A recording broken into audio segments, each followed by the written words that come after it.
Anime, anime, anime TV, cha! Hello and welcome to Anime TV. I'm your host. Hello, Anime TV. How may I help you? Uh huh. Uh huh. Yeah. I'm filming it right now. Anime TV. Why? Manga TV. Since when? Fine. I'll start from the beginning. Manga TV, cha! Hello and welcome to Manga TV. I'm your host, Mr. Bookworm, and today I'm ranking all the manga I read in 2025. In 17th place, we have Remina, a manga in which a new planet enters our universe and comes to Earth to destroy it. And because the main character shares her name with the new planet, the people of the world try to sacrifice her in the hope of saving their own lives. Junji Ito is probably the most popular manga artist in the world right now, but the more of his stories you read, the more apparent his weaknesses become. For example, Remina's premise might be a really cool one, but when 90% of the book is just one giant chase scene, you can't help longing for a little bit more story. And that's why Remina is my worst manga of the year. 16. Goodbye Eri. The story of a boy who is given a camera phone to turn his mum's dying days into a documentary. But after the film flops, a weird girl befriends the main character and teaches him everything she knows about filmmaking. Goodbye Eri was written by the author of Chainsaw Man, so it came with a lot of hope and promise. But personally, I found the whole thing to be quite disappointing. I didn't like how the manga panels were drawn to look like film cells, and to be honest, the whole story felt like a waste of time.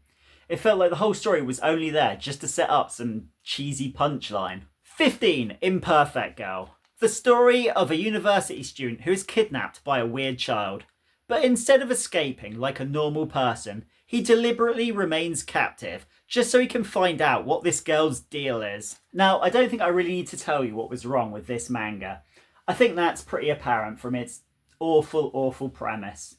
But aside from that, the story was painfully slow, and the artist often just drew pictures of fishes just to fill up the pages. It was that bad. 14. Black Gate. When someone is about to die, a white gate appears and takes them to the other side. But when black gates appear, disaster isn't far away, and sometimes thousands of people die. Black Gate is the story of two young priests trying to stop such disasters. Black Gate is a perfectly acceptable manga. It doesn't do anything bad, but it doesn't do anything particularly special either. It's just a generic shonen show.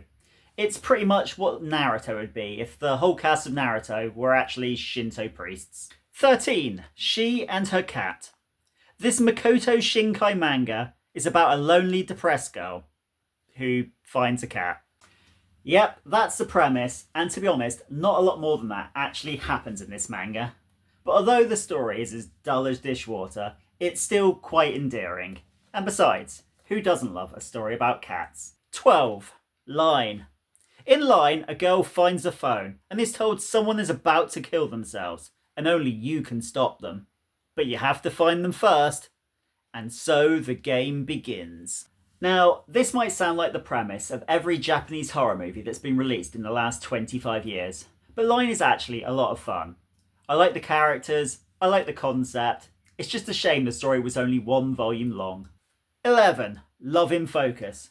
Love in Focus is the story of a girl who is addicted to photography, and when she moves to college, she finds herself stuck in the middle of a love triangle.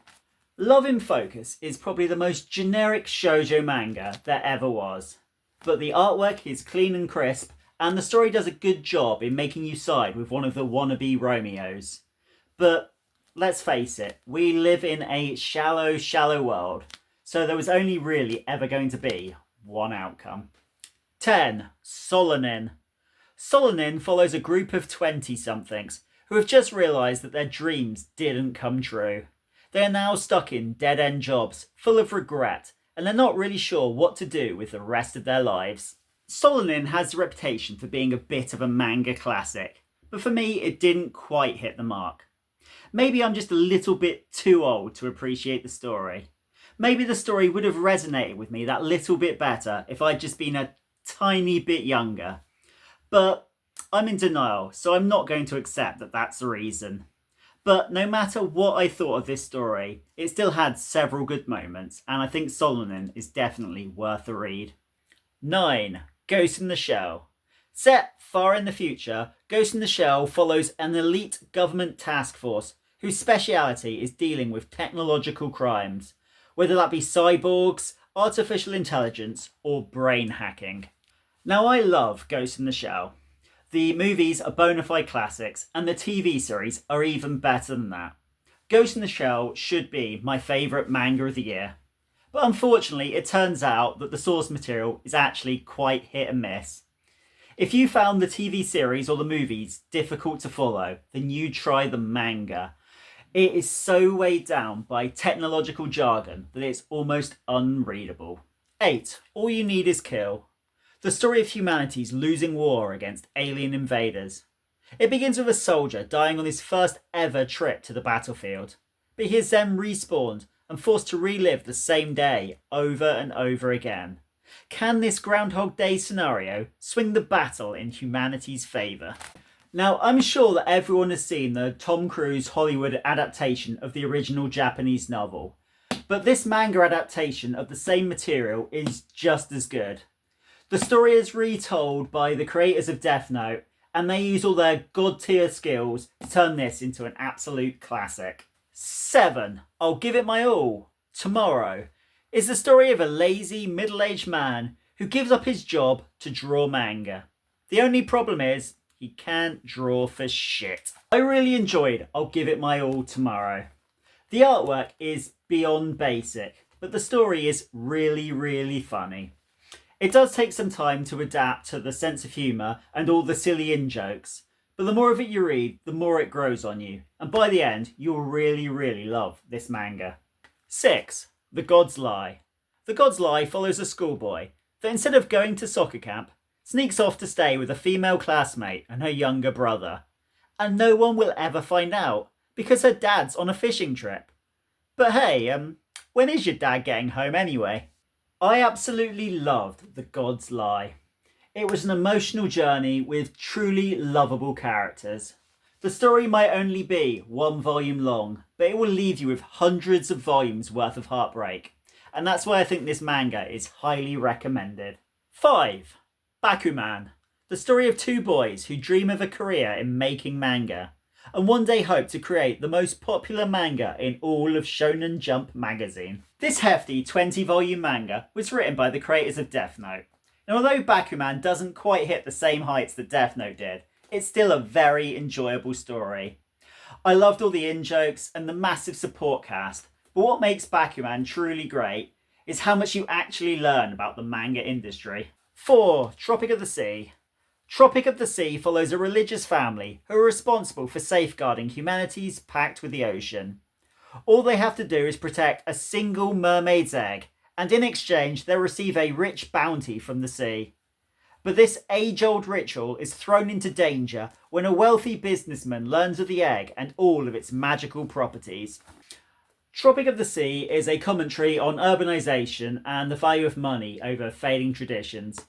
But at the same time, it feels like a cheesy family adventure straight off of Channel 5. The story was written by the wonderful Satoshi Kon, and I loved every second of it. The characters were really cool, the story was really cool, and have I ever told you how much I like dark mermaid stories? 3. The Walking Cat. The story of The Walking Cat is a simple one. It follows a cat as he wanders through the zombie apocalypse, going on all the adventures and meeting all the people he sees along the way. The Walking Cat is well and truly brilliant. The zombie world and all of its many problems are really well thought out. If you like zombies, then this is the manga for you. If you like cats, this is also the manga for you. But if you don't like any of those things, well, tough. You should still read this manga because it's really, really good. Now we are down to the final 2. And I guess the big question is, do I want people to think of me as a pervert or a crybaby? And well, 2. Scumbag Loser. The main character in this manga is the second biggest loser in his school.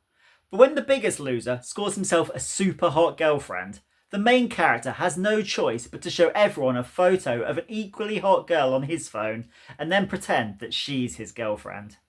But when that same girl shows up at his school the next day and confirms his story, the main character knows something is up. Scumbag Loser is creepy as fuck and often crosses a line between what is acceptable and what is uncomfortable for a reader to read. But still, I absolutely love this manga. It's so unpredictable and so goddamn weird. This is a sort of horror story that Junji Ito could only dream of writing. Sorry, Mr. Ito.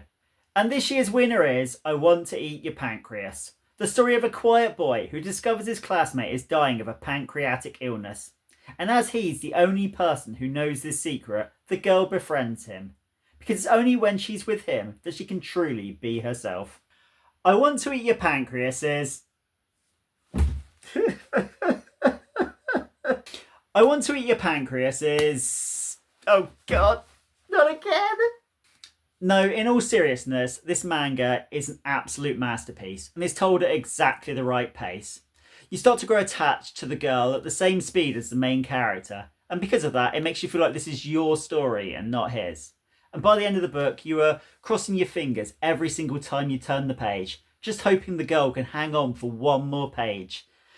This story might be heartbreaking, but it is well and truly excellent. Anyway, that's the end of my video. Thanks for watching. And until next time, I don't know, read a book or something. P.S. Don't forget to support this small channel by subscribing and watching some of our other videos.